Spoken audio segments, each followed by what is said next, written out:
Meaning of European Commissioner. European Commissioner. European Commissioner. European Commissioner.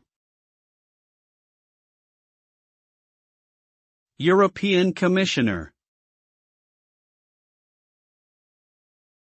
The European Commissioner is a political position within the European Union responsible for overseeing specific policy areas, such as trade or competition. The Commissioner is appointed by the President of the European Commission and approved by the European Parliament. They are responsible for proposing new laws, implementing existing policies, and representing the EU in international negotiations. The role involves extensive travel and communication with stakeholders across Europe. The Commissioner is accountable to both the European Parliament and the Council of the European Union, and can be dismissed if they fail to perform their duties effectively.